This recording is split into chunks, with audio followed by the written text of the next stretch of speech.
नमस्कार मैत्रिणींनो, चविष्ट भोजन या यूट्यूब चॅनलवर मी तेजस्वी सर्वप्रथम तुमचे स्वागत करते। आज या ठिकाणी आपण मेथीची भाजी करणार आहोत। मेथीची भाजी खाल्ल्याने पचनक्रिया सुधारते, रक्तातील साखरेची पातळी नियंत्रित राहते, केस निरोगी राहतात आणि वजनही कमी करण्यास मदत होते। आता ही मेथीची भाजी एकदम गावरान अशी मेथीची भाजी आमच्या शेतातील आहे।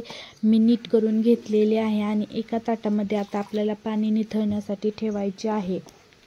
मेथीची भाजी आपल्या आरोग्यासाठी खूप पौष्टिक असते। वजन कमी होण्यास त्यामुळे मदत होते। यात लोह, फायबर, पोटॅशियम आणि इतर खनिजे व जीवनसत्व भरपूर प्रमाणात असल्याने शरीर निरोगी राहण्यास मदत होते। आता मी काय केलेलं आहे, लसूण ठेचून घेतलेला आहे। अगोदर लसूण सोलून घेतला होता आणि नंतर आपल्याला खलबत्त्यामध्ये ठेचून घ्यायचं आहे। आता इथं मिक्सरला मी वाटण बारीक केलं नाही, कारण काय होतं, खलबत्त्यामध्ये ठेचल्याने खूप छान अशी चव या मेथीच्या भाजीला येते। नंतर मी गॅसवरती कढई गरम करायला ठेवलेली आहे। कढई गरम झाली की आपल्याला त्याच्यामध्ये तेल टाकायचं आहे। आता तेल गरम होऊ द्यायचं आहे। मेथीची भाजी खाल्ल्यामुळे आपल्या शरीरामध्ये फायबर जास्त गेले की पचनक्रिया सुधारते आणि बद्धकोष्ठता तसेच ॲसिडिटी सारख्या समस्या दूर राहतात।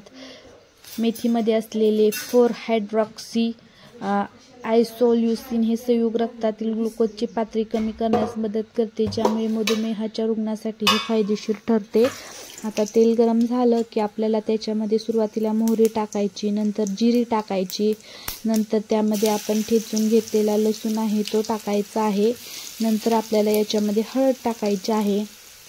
मेथीची भाजी खाल्ल्याने काय होतं, किंवा मेथीची भाजी खाल्ली किंवा त्याची पेस्ट केसाला लावली तर केस अगदी चमकदार होतात। आता तुम्ही बघू शकता की आपला लसूण हा एकदम ब्राऊन कलर होईपर्यंत आपल्याला तेलात परतायचा आहे, त्याच्यामुळे खमंग असा याचा वास येतो आणि खूप मस्त अशी चव या मेथीच्या भाजीला येते। आता आपण जी मेथीची भाजी धुवून ठेवली होती आणि पाणी नितळलं होतं ना, ती मेथीची जी भाजी आहे ना, ती आपल्याला नीट केलेली आता या कढईमध्ये टाकायची आहे आणि उलटण्याने आपल्याला परतून घ्यायची आहे। मेथी खाल्ल्याने पोट जास्त भरलेले राहते आणि शरीराला ऊर्जा मिळते। मेथीमध्ये लोह, मॅग्नेशियम, पोटॅशियम आणि जीवनसत्व जसे की जीवनसत्व ए आणि सी असल्यामुळे ती शरीराची रोगप्रतिकारक शक्ती वाढवते। आता ही भाजी आपण व्यवस्थित अशी परतून घेतलेली आहे। मेथीचे नियमित सेवन केल्याने एकूण कोलेस्ट्रॉल आणि वाईट कोलेस्ट्रॉल LDL कमी होण्यास मदत होते। आता आपण ह्याच्यामध्ये मीठ टाकलेलं आहे चवीनुसार आणि मीठ टाकलं की एकदा भाजी आपल्याला व्यवस्थित अशी परतून घ्यायची आहे।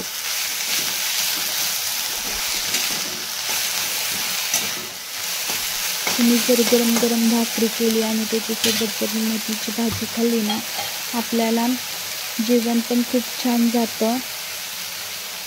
आता आपण याच्यामध्ये शेंगदाण्याचं कूट टाकलेलं आहे, त्यासाठी मी शेंगदाणे अगोदर भाजून घेतले होते आणि नंतर मिक्सरमधून बारीक केलेले होते आणि आता याच्यामध्ये तो मिक्सरमधून शेंगदाणे बारीक करून त्याचा कुट्टा जो आहे ना, तो आपण इथं कढईमध्ये टाकलेला आहे आणि भाजी आपल्याला व्यवस्थित अशी परतून घ्यायची आहे आणि 2 मिनटं आपल्याला भाजीवर झाकण ठेवायचं नाही आहे, तशीच भाजी आपल्याला कढईमध्ये ठेवायची आहे।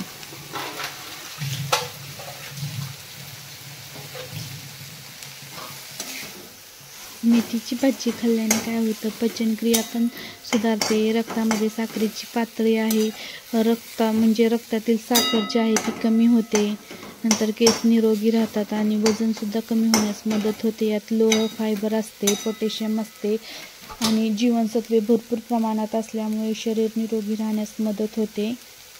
आता आपल्याला ही मेथीची भाजी आहे ना, त्याच्यावरती एक झाकण 5 मिनिटं ठेवायचं आहे। हे झाकण ठेवल्यामुळे काय होतं, वाफ आतमध्ये राहते। ज्यावेळेस आपण मेथीची भाजी नीट केलेली होती ना, ती नीट केलेली मेथीची भाजी पाण्यात स्वच्छ धुवून पाणी नितळलं होतं, पाणी नितळून गेल्यामुळे ही भाजी कोरडी पडली होती आणि ज्यावेळेस आपण फोडणीला ही भाजी देतो त्याच्यावेळेस आपण मीठ टाकलेलं असतं आणि आता धुतल्यानंतर त्याच्यातले जे पाणी आहे ते नितळून जातं आणि नितळल्यानंतर कोरडी पडल्यामुळे आपण ज्यावेळेस कढईमध्ये ही भाजी टाकतो ना, त्यावेळेस मीठ टाकल्यामुळे ह्याला पाणी सुटतं आणि एकदम खूप छान अशी कोरडी भाजी होते। जर आपण त्याच्यामध्ये मीठ लवकर टाकलं नाही तर भाजीला पाणी सुटत नाही, त्याच्यामुळे भाजी व्यवस्थित शिजत नाही। त्यासाठी आपण ज्यावेळेस झाकणार होतं त्याच्या अगोदर आपण मीठ टाकलेलं होतं भाजीमध्ये. भाजी शिजतानाच मीठ टाकायचं आहे आणि थोडीशी भाजी खाली चिकटली असेल तर ते तुम्ही व्यवस्थित असं उलटाण्याने फिरवू शकता. आणि चिकटलेल्या भाजीचा जो कुट्टा आहे ना त्याचासुद्धा खूप छान अशी टेस्ट येते. ही भाजी तुम्ही भाकरीसोबत चपातीसोबत सुद्धा खाऊ शकता. या भाजीचं सूपही बनवू शकता. आमचा व्हिडिओ आवडल्यास चॅनलला सबस्क्राईब, लाईक, शेअर जरूर करा. धन्यवाद.